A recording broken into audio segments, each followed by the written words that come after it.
आपल्या फाल्गुन पौर्णिमेनिमित्त धम्मदेसना या छोट्याशा कार्यक्रमासाठी उपस्थित असलेले सर्व धम्मोपासक, आपल्या सर्व धम्मोपासकाचे, पूर्णा नगरीचे, तसेच भारतभर आणि जगभर त्यांची ख्याती आहे असे आपले बदलकर डॉक्टर उपमुक्त महादेवजी,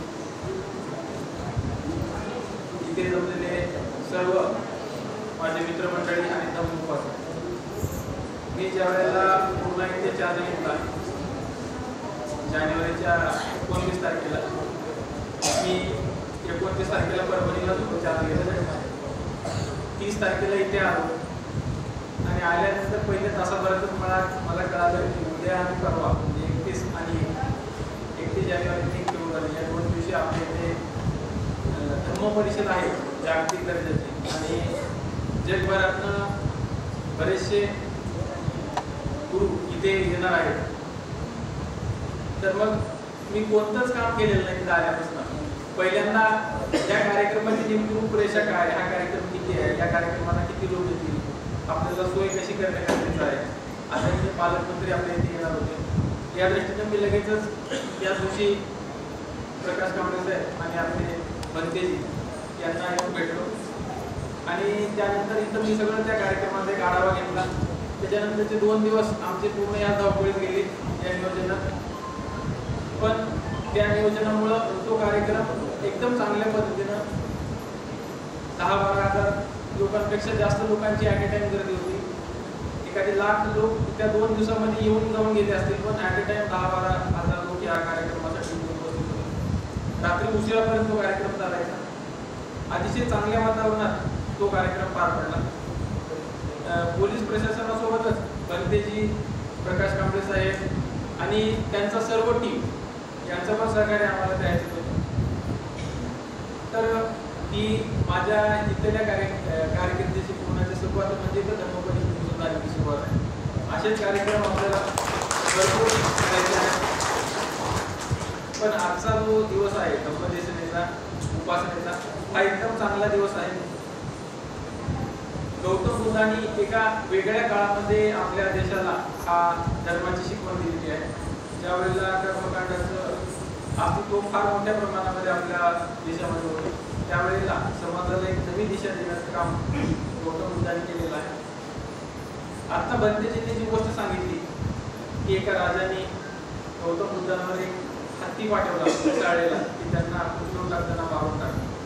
पण त्यांनी त्या हत्तीला काही केलेलं नाही. तो हत्ती त्याच्या समोर आला आणि त्यांनी फक्त त्याच्यावर हात फिरवला तर तो हत्ती एकदम पिसाळलेला शांत झाला. आणि गोष्ट ही महत्वाची नाही की त्यांनी हात ठेवला म्हणून तो पिसाळलेला हत्ती शांत झाला. गोष्ट त्याच्या पुढची महत्वाची. ज्या व्यक्तींनी त्यांच्यावर तो हत्ती पाठवला किंवा त्या हत्ती तर जो प्राणी आहे तो काही करणार नाही, पण ज्या व्यक्तीने ते पाठवलं त्या व्यक्तीबद्दलही त्यांच्या मनात शून्य द्वेष होता, म्हणजे काहीही द्वेष नव्हता. त्यांनी सुद्धा एकदम मोकळ्या मनाने त्या व्यक्तीला माफ केलं. तर अशीच शिकवण त्यांच्यानंतर पण गौतम बुद्धाच्या नंतरच्या काळामध्ये ज्ञानेश्वर माऊलींनी जी शिकवण दिली पसायदानाच्या माध्यमातून, जे फळांची व्यंकटी सांडवत या सत्कार मिळत वाढव, म्हणजे जे वाईट लोक आहेत, वाईट लोक आपल्याला नको आहेत असं नाही, त्या वाईट लोकांमधली जी वाईट प्रवृत्ती आहे ती जर प्रवृत्ती बाहेर पडली तर राहिलेला मनुष्य हा चांगलाच असणार आहे.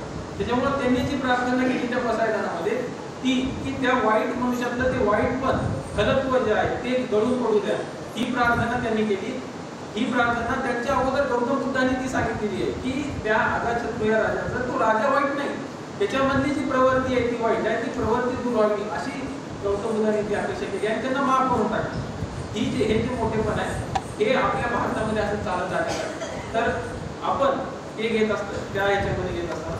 या गोष्टी खूप महत्त्वाच्या आहेत. आपल्या देशाला खूप मोठे मोठे आदर्श लाभलेले आहेत. त्यांच्या आदर्शामधले आपण एखादी जरी गुण घेतला तरी आपला देश खूप मोठे पुढे जाण्यासाठी आपल्याला मदत होणार आहे. तर या धर्मदेशाच्या माध्यमातून आपण सर्वजण उपासना करून एकदम चांगल्या पद्धतीनं ते विचार आपल्यापर्यंत आपल्या पुढच्या पिढीवर जावेत यासाठी प्रयत्न करत आहे.